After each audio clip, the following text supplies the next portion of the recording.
বরবরাই এখন সভাপতির বক্তব্য রাখবেন।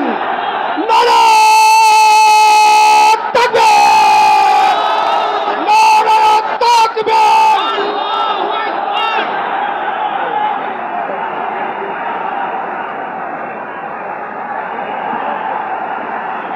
আসসালামু আলাইকুম ওয়া রাহমাতুল্লাহি ওয়া বারাকাতুহু। আলহামদুলিল্লাহ আলহামদুলিল্লাহি ওয়া কাফা ওয়া সালামুন আলা ইবাদিহিল্লাযীনা ইসতাফা। আম্মা বা'দ, ফাআউযু বিল্লাহি মিনাশ শাইতানির রাজীম। বিসমিল্লাহির রাহমানির রহিম। যাহারাল ফাসাদু ফিল বাররি ওয়াল বাহরি বিমা কাসাবাত আইদিন নাস। সাদাকাল্লাহুল আলিয়্যুল আযীম।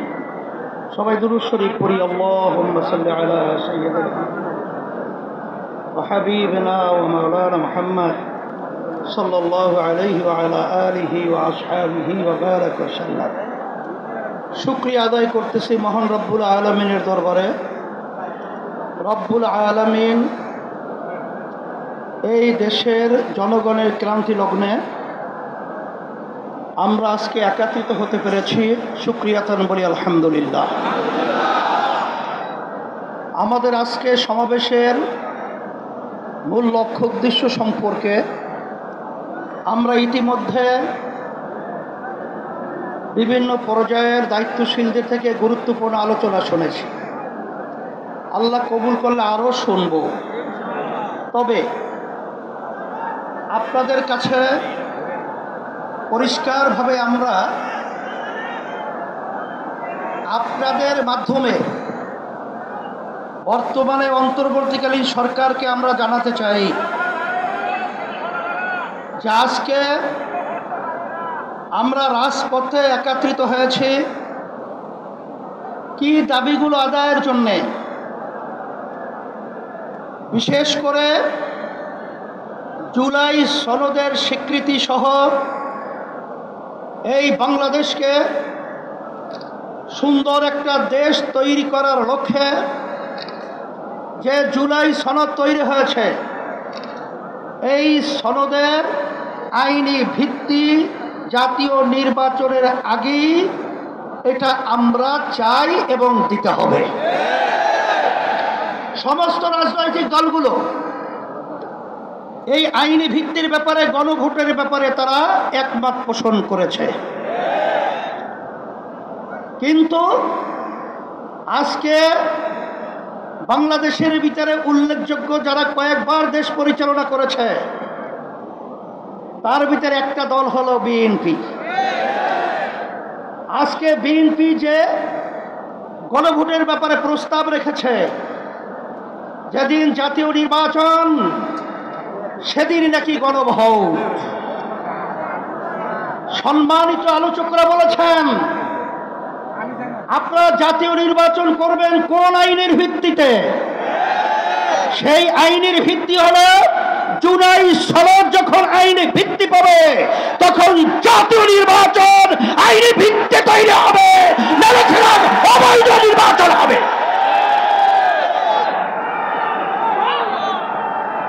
আজকে আমরা দেখেছি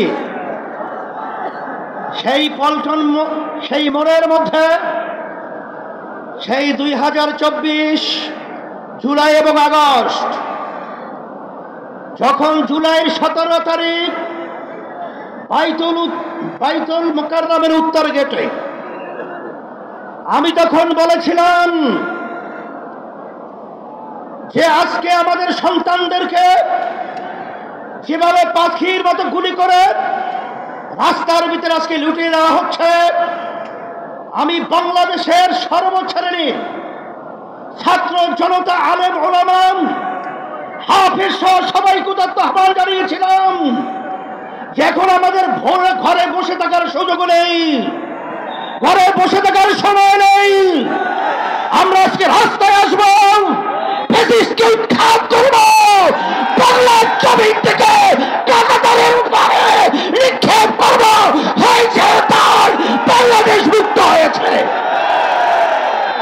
সেই হিসাবে আজকে আমরা দেখেছি দুই শ্রেণীর মানুষ এখন দুই মেরুতে অবস্থান করছে। এর ভিতরে এক শ্রেণীর মানুষ হলো যারা নাকি আমরা দেশপ্রেমিক, আর এক শ্রেণীর হলো ক্ষমতা প্রেমিক। ফ্যাসিস্ট আওয়ামী লীগ সরকার তারা দেশপ্রেমিক ছিল না, তারা ছিল ক্ষমতা প্রেমিক। তারা কিন্তু এক পর্যায়ে আমাদের বাংলাদেশ থেকে পালিয়ে কাঁটাতার পার হয়ে ভারতে অবস্থান করছে। নব্য যারা ফ্যাসিস্ট হওয়ার চিন্তা করছেন, যারা গণভোট নিয়ে নির্বাচনের আগে দেওয়ার ব্যাপারে তালবাহানা করছেন, আমি তাদেরকে উদ্দেশ্য করে বলতে চাই, আজকে বাংলাদেশের ছাত্র জনতা সর্বশ্রেণীর মানুষ আজকে জুলাই ভিত্তিক আইনি সর্বপ্রথম চায়, তারপর জাতীয় নির্বাচন চায়। কিন্তু আপনারা যদি এই জুলাই সনদ আইনি ভিত্তি দেওয়ার ব্যাপারে দরিবসু করে থাকেন, আমাদের বাংলাদেশের তিন দিকে ভারতের কাঁটাতারের বেড়া, কিন্তু আপনারা পালাবেন কোথায়? আপনাদের জন্য অপেক্ষা করছেন সেই দক্ষিণে বঙ্গোপসাগর। এছাড়া কিন্তু আপনাদের পালাবার কোথাও জায়গা নেই। সেই হিসাবে সকলকে তো আহ্বান জানাবো, ভালো করে বুঝে নেন, জেনে নেন। অন্তর্বর্তীকালীন সরকারকে আমি অনুরোধ করছি, আমরা অনুরোধ করছি যে আপনারা যখন আমেরিকায় গেছিলেন তখন তিনটা উল্লেখযোগ্য দলকে সাথে নিয়ে গেছিলেন, জামাত ইসলামী বাংলাদেশ, বিএনপি, এনসিপি। কথা ঠিক কিনা? আপনারা জাতীয় নির্বাচনের আগে গণভোট দিতে আপনারা কোন প্রক্রিয়া, কোন হিসাব লাগবে, অঙ্ক শিখাতে হবে। আজকে এনসিপিও চায় যে গণভোট আগে হবে, তারপর জাতীয় নির্বাচন হবে। জামাত ইসলামও চায় আগে গণভোট হবে, তারপর জাতীয় নির্বাচন হবে। শুধু একটা দল বিএনপি, তারা ভোট চায় কখন? জাতীয় নির্বাচনের দিন। বাংলাদেশের মানুষ বুঝে গেছে আপনাদের উদ্দেশ্য ভালো না।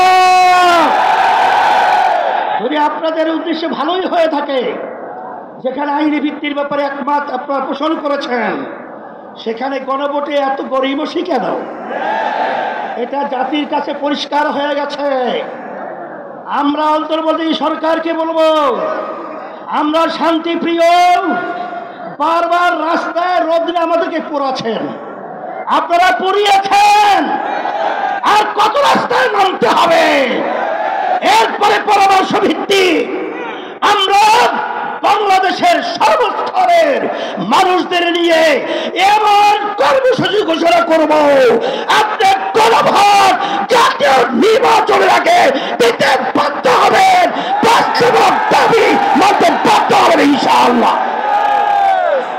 সেই দিক থেকে আমাদেরকেও পথে আপনারা হাঁটাবেন না, আমরাও পথে হাঁটতে চাই না।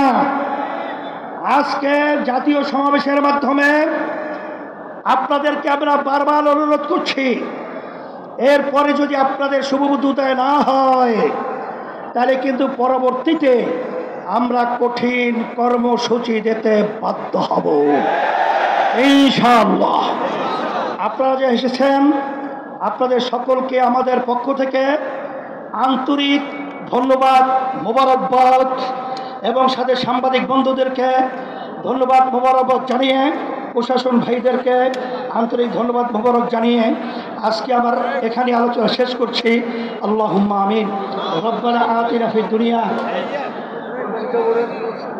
ইন্না লিল্লাহি ওয়া ইন্না ইলাইহি রাজিউন। আমাদের কোরআন শিক্ষা বোর্ডের নুরুল্লাহ ফয়জি সাহেব হুজুর ইন্তেকাল করছেন, আল্লাহ তাকে জান্নাতের আল্লাহ বাসুদ কলকাতা ইসলামী আন্দোলন বাংলাদেশের সদস্য। ইন্না লিল্লাহি ওয়া ইন্না ইলাইহি রাজিউন।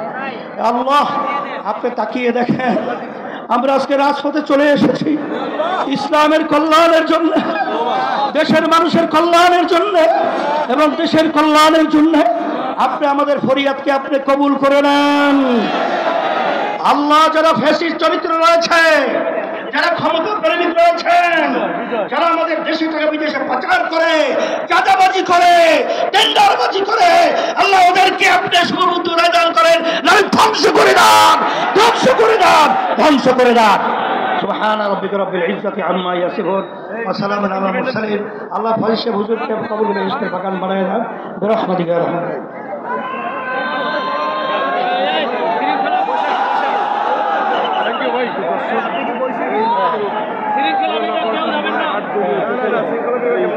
আমরা সকলেই আশপাশে মসজিদ আছে, বাইতুল মুকাররম সহ সকল মসজিদে গিয়ে আমরা জামাতের সাথে নামাজ আদায় করে সুশৃঙ্খল ভাবে আমরা নিজ নিজ এলাকায় ফিরে যাব।